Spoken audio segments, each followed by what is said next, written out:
Hi, I'm Slash, and this is a track by track of my new record, Apocalyptic Love. The first song on the record is aptly titled Apocalyptic Love, which was the first song that I presented to the band, and we actually put together on in soundcheck somewhere in the continental United States, and came together really quickly, and it's probably very indicative of the band in its sort of quick kind of just jamming kind of form.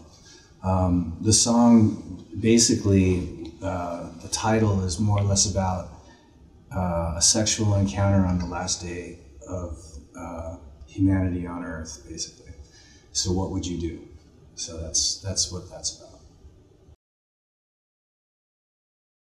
All right, so the second track on the album is One Last Thrill. And One Last Thrill is something I wrote on acoustic guitar, and I didn't actually present it to Myles until I'd run out of new ideas to keep sending him, and I had a list of acoustic songs that I'd written that I was actually sort of not really sure if they were good enough to send, that I had compiled over the period of like 6 months. And finally I just sent all these acoustic bits and pieces to him, and this particular song he really took a liking to, and it came together really quickly. He brought in a great chorus, lyric, and melody, and all of a sudden it turned into one of the most fun and fastest songs on the record. Okay, Standing in the Sun is the third song on the record, and if memory serves, this is one of the demos that I actually made at home while Myles was on the road touring with Alter Bridge. And it was just a simple riff with some interesting chord changes. And I sent it to him, and he loved it and sent me back a demo with some vocals on it. And when all our touring was done, sort of my thing, and then also Alter Bridge, we all got together and we put the song together pretty quickly, and it was one of the first songs that we actually recorded, and it's probably going to be one of the singles on the record. The fourth song on the record is actually the first single from the album. This is called You're a Lie, and this was the second piece of music that I presented to Myles and Brent and Todd. And it was something that came together again at soundcheck, and so it came together pretty quickly. But it's gone through a couple arrangement changes over the past year, and it was actually the last thing that we recorded in the studio. And it was one of those songs that we hadn't figured out exactly if we were happy with the chorus or not. While we were having these conversations, debating, I came up with some chord changes, and suddenly that became the new chorus, and that's what you hear on You're a Lie on this album.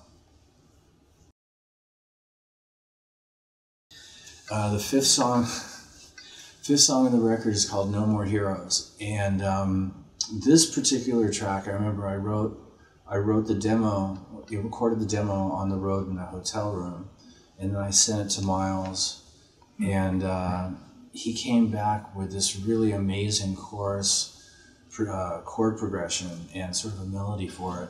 And I think it was a really good indicator of what good collaborators Myles and I have become over a period of time. And this turned out to be a really sort of epic song, and I'm very proud of it. Sixth track on the record is a song called Halo.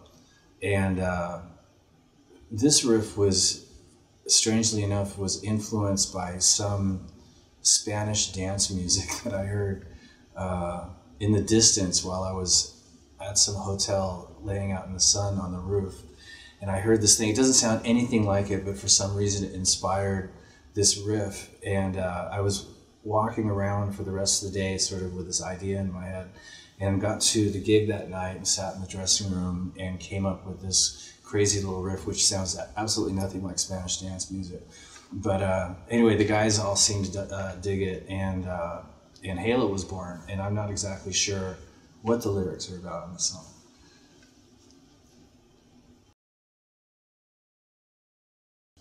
So this next song is called "We Will Roam," and this was a song that I wrote at home, and it was written on baritone guitar, and baritone guitar being sort of a cross between a bass and a regular electric guitar. It has bigger strings, and it's got something that I was finger picking, and I just thought was really cool, and it turned into really interesting kind of a track. It's very up tempo, but it's got a very sort of melancholy and slow-paced lyric, and it took a while to get the exact groove that's on the album together. It was very specific, but it came out really good. I'm very happy with it.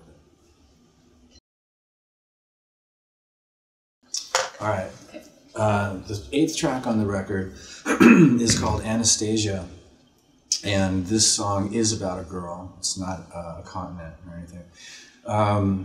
And this is probably the longest track on the record. It's got the most guitar solos and different instrumental bits, but it's a kick-ass record. It's going to be a lot of fun to play live. So yeah, this is something that was influenced actually from the extended guitar solo from the live set we did last year. This next track is something called "Not For Me," and this was another one of those acoustic bits that I'd collected over time and finally sent the whole lot over to Myles. And I always really did like this chord progression, and he liked it, but he never did respond. And I figured after enough months went by and I didn't hear anything about it that he wasn't into it. And then suddenly, out of the blue, he sent me some lyrics and a melody for this song, and it was actually the second to last song that we put together in the studio, and it came out really good. It's also a particular subject matter which is sort of unique for a rock band, because it's about drinking and drugs and all that kind of stuff, but it's also about having gotten fed up with it. So is totally Myles's lyric, and I was really surprised. It's a very poignant point of view from him. This song number 10 on the record is called "Bad Rain," and this is one of the songs that we put together pretty early on, and it's relatively simple, but it's got a killer sort of mid-tempo kind of heavy groove to it, and sort of an original kind of a riff, and definitely a great hook as far as the vocals are concerned. It pretty much speaks for itself though, so you'd have to hear it. The next track is called "Hard and Fast," and it's pretty self-explanatory. It was the one song on this record that was written in pre-production, and it was basically, I just came up with this riff, and the arrangement was put together in all of about 15 minutes. And I think it's sort of, you can tell it was just a fun thing that we put together. And literally, it's like the title says, it's just hard and fast. Now, Far and Away is the 12th song on the record. And this is something that I've been working on for a while, and played it for Myles, and he really liked it, and came together pretty easily, but as far as the arrangement was concerned, but getting it to where all the subtleties in the song really worked, and being able to play it live and still have all those different subtleties happen spontaneously was something that took a little bit of time in pre-production, but when it came together, it really sort of came together pretty magically. All right, so this next song, basically the last song on the record, is "Shots Fired," and it's one of the early songs that Myles and I put together. There's a siren on the very beginning of the song, which was something that, amazingly enough, as soundproofed as the studio is, there was a commotion going on in Hollywood that day, where there was this guy walking around the nearby intersection of Vine and Sunset, and he was shooting his gun off, and it was a huge commotion, and somebody got shot in it, and it was cops everywhere. And so somehow one of those sirens actually managed to get picked up by one of the microphones. So that's what you hear at the very, very beginning. It wasn't planned. So I thought that was one of those kind of omen type things. But anyway, this is a cool last track for the record. It pretty much kicks ass, and it was a lot of fun to record.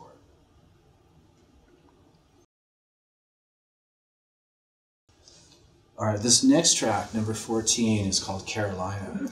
And Carolina was affectionately called the voice box song for a long time, because that's what you're hearing, that's the effect that you're hearing throughout the song. But this was just a real kind of cool sort of mid-tempo boogie song, and really catchy chorus.